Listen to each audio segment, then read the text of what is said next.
Shalom saudaraku, saat ini saya ingin mengajak saudara untuk merenungkan tentang berkat Tuhan.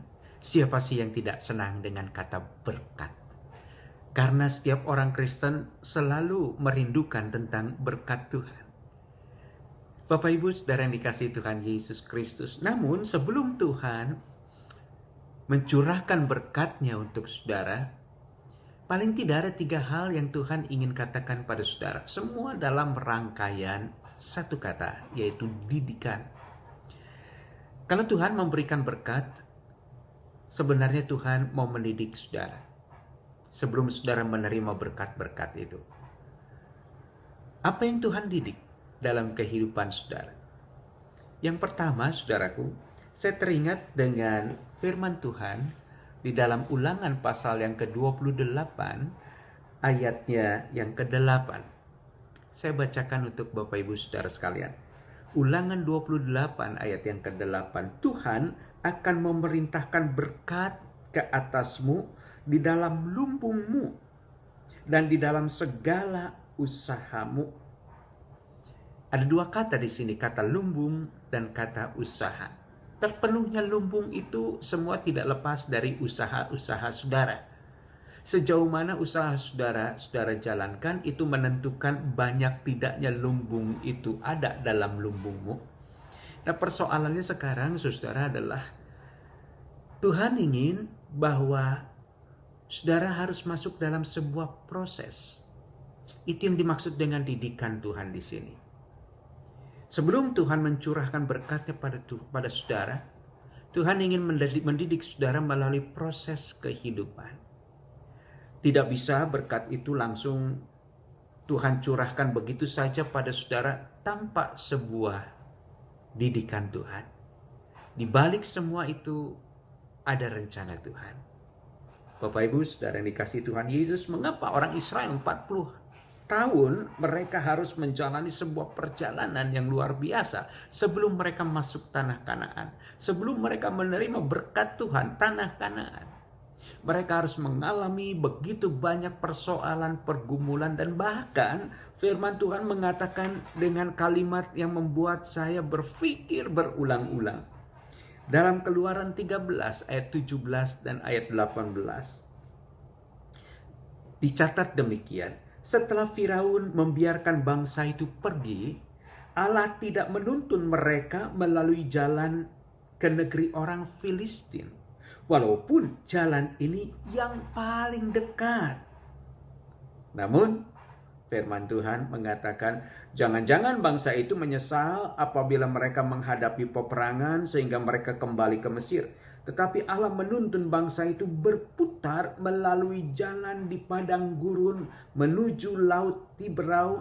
Dengan siap sedia berperang, berjalanlah orang Israel dari tanah Mesir. Saudara, Tuhan mengajak orang Israel untuk berputar, bukan mencari jalan yang shortcut, jalan yang cepat, namun melalui sebuah proses. Sampai engkau siap, sampai kapasitasmu mampu untuk menerima berkat Tuhan ini. Saudara yang dikasihi Tuhan Yesus Kristus, di dalam dunia kerja, untuk meningkatkan kemampuan kita dalam mengerjakan suatu pekerjaan, maka kita melakukan pekerjaan itu berulang, gagal lagi, berulang, terus berputar-putar di situ. Karena semakin kita terus-menerus belajar dididik, semakin kita tajam terhadap persoalan-persoalan yang kita hadapi. Kita semakin terampil menghadapi persoalan-persoalan hidup kita. Itu sebabnya kadang sebelum Tuhan mencurahkan berkat-Nya, Tuhan membawa kita ke dalam satu situasi yang sulit. Namun semua itu bukan menjadikan saudara orang yang terpenjara, menjadikan saudara orang yang tertekan, menderita. Namun Tuhan ingin membuat saudara menjadi orang-orang yang terampil menghadapi setiap persoalan hidup saudara. Saudara yang dikasihi Tuhan Yesus Kristus. Yang kedua, sebelum berkat Tuhan itu dicurahkan dalam hidup saudara, Tuhan ingin sebuah kredensi atau Tuhan ingin sebuah kepercayaan dibangun dalam kehidupanmu. Apakah engkau orang yang dipercaya oleh Tuhan atau tidak? Atau dengan kata lain, apakah engkau adalah orang yang bisa dipercaya oleh Tuhan atau tidak? Nah, persoalannya adalah bagaimana caranya saya bisa tahu bahwa saya orang yang dipercaya oleh Tuhan? Saudara, sederhana. Begitu banyak orang yang percaya pada saudara, itu gambaran bahwa Tuhan mempercayai engkau. Nah, saudara, Amsal 28 ayat 20. Orang yang dapat dipercaya mendapat banyak berkat. Tetapi orang yang ingin cepat menjadi kaya tidak akan luput dari hukuman. Jadi jelas di sini Tuhan ingin melihat bahwa sejauh mana saudara sungguh-sungguh sangat dipercaya oleh orang-orang yang ada di sekitar kehidupanmu. Melalui tindak tandukmu, tutur katamu, melalui perbuatan-perbuatanmu, itu semua sebenarnya gambaran tentang apakah saudara orang yang bisa dipercaya atau tidak. Sejauh itu juga Tuhan mempercayai hidupmu. Bapak Ibu Saudara yang dikasihi Tuhan Yesus Kristus, jadi rupanya berkat itu berkaitan juga dengan apakah kita orang yang dipercaya, bisa dipercaya oleh Tuhan atau tidak. Nah, bagaimana caranya agar saya dapat menjadi orang yang dipercaya oleh Tuhan? Jelas, saudara.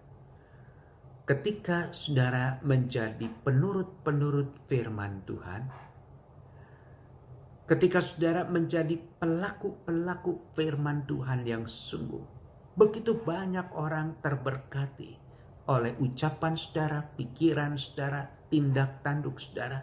Akan semakin banyak orang sungguh-sungguh percaya pada saudara. Dan saudara bisa dipercaya oleh begitu banyak orang. Mengapa? Karena hidupmu berpadanan dengan apa yang Tuhan kehendaki. Itu yang kedua. Yang terakhir, saudara, masalah kompetensi atau kedewasaan saudara. Firman Tuhan mengatakan dalam 1 Korintus 13 ayat 11. Ketika aku kanak-kanak, aku berkata-kata seperti kanak-kanak. Aku merasa seperti kanak-kanak. Aku berpikir seperti kanak-kanak. Sekarang sesudah aku menjadi dewasa, aku meninggalkan sifat kanak-kanak itu.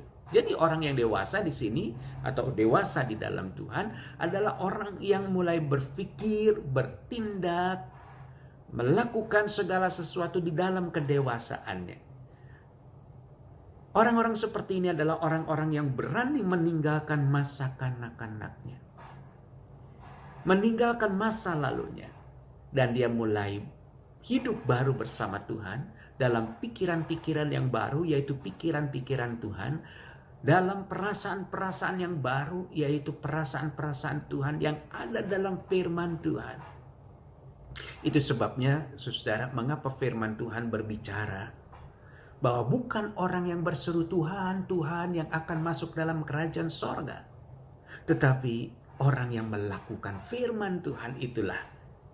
Atau penurut-penurut Allah, penurut-penurut firman Tuhan, mereka adalah yang memiliki kerajaan sorga. Artinya kerajaan sorga di sini berbicara tentang sejauh mana saudara menjadi orang yang dewasa di dalam Tuhan. Orang yang dewasa di dalam Tuhan adalah orang yang taat. Orang yang tahu mana yang baik dan mana yang benar. Orang yang tahu apa yang Tuhan suka dan apa yang Tuhan gak suka. Semua itu terjadi secara terus-menerus dalam sebuah proses hubungan saudara dengan Tuhan.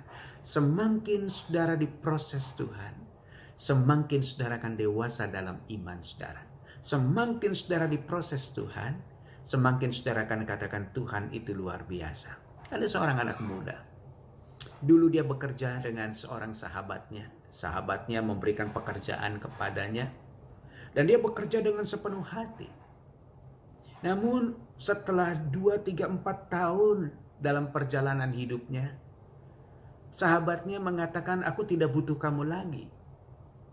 Maka dengan rela, si pemuda ini meninggalkan sahabatnya. Yang jadi persoalan adalah pemuda ini mulai berpikir bagaimana dengan masa depannya. Belum lagi dia nanti akan berkeluarga dalam waktu yang dekat. Dan apa yang harus dia lakukan? Saudara, di dalam kedewasaan imannya, dia tidak merengek-rengek seperti anak kecil. Tuhan, kenapa jadi begini? Tuhan, kenapa Engkau memberikan urusan seperti ini, persoalan seperti ini? Tuhan, Tuhan, Tuhan. Namun, yang dilakukan oleh anak muda ini, saya percaya Tuhan izinkan hal ini terjadi karena Tuhan mau memproses saya menjadi orang yang semakin mengandalkan Tuhan. Dan dia mulai menjalani hari-harinya dengan menjadi pelaku firman Tuhan yang lebih taat lagi. Menjadi pelaku firman Tuhan yang lebih sungguh lagi. Dan sungguh Tuhan menyatakan apa yang menjadi janjinya. Berkat itu tercurah dalam kehidupan orang-orang yang siap menerima berkat Tuhan. Kapasitasnya mampu untuk menerima berkat Tuhan. Kemudian yang kedua, orang yang dapat dipercaya oleh Tuhan. Karena pikiran dan hatinya selaras dengan pikiran dan hati Tuhan. Yang ketiga adalah orang yang dewasa dalam imannya. Yang melihat segala sesuatu tidak seperti anak-anak. Tapi seperti orang dewasa yang tahu bahwa setiap hal yang boleh terjadi dalam hidupnya adalah sebuah proses yang Tuhan izinkan terjadi agar dia menjadi orang yang semakin terampil dalam hidup ini. Tuhan berkati saudara.